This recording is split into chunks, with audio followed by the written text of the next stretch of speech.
Mickey Duff was born Monique Prager to a Jewish family in Tarnow, Poland on June 7, 1929. His father, a rabbi, helped the family flee the Nazis and emigrate to England in the late 1930s. Duff became a professional boxer aged 15 and boxed for 4 years.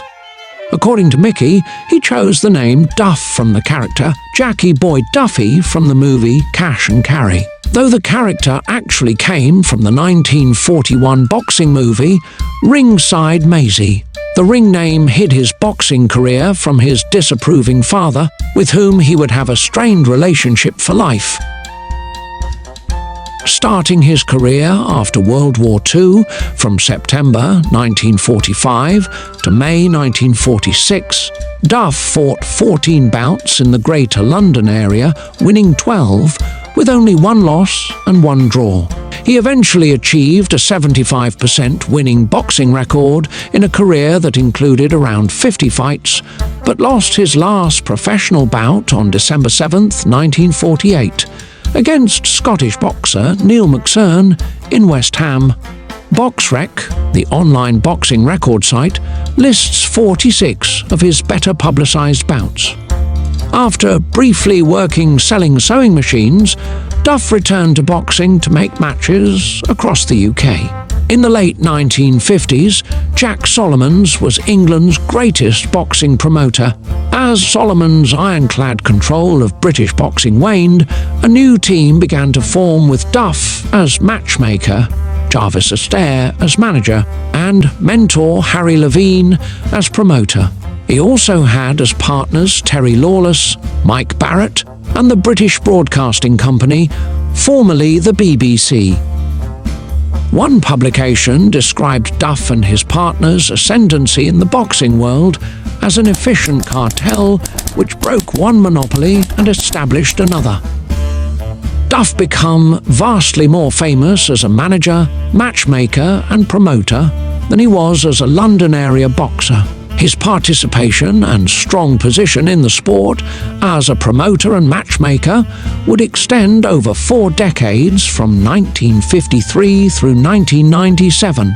During his strong position as a promoter and manager, he was involved with at least 16 world champions and many leading British fighters, including Terry Downs, Frank Bruno, Joe Calzaghe, Howard Winstone, John Conte, Barry McGuigan, Lloyd Honeyghan, Maurice Hope, Charlie Magri, Alan Minter, John H. Stracey, Jim Watt, John the Beast Mugabe, and Cornelius Boza Edwards. The publicity and connections that Duff could bring to bear from his media contacts, wealth, and professional associations could fast channel a competitor's rise to a championship bout.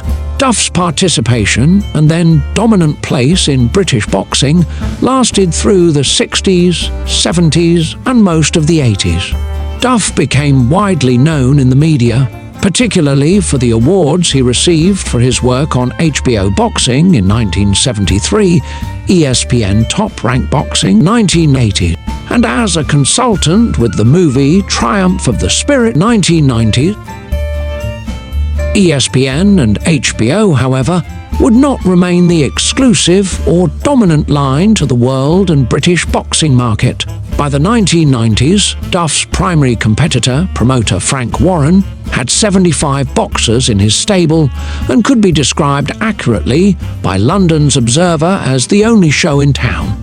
Equally significant was Warren's £50 million deal with Britain's largest paid TV network, Sky TV, British Commercial Television Network, ITV, and his direct line to the American TV market through promoter Don King.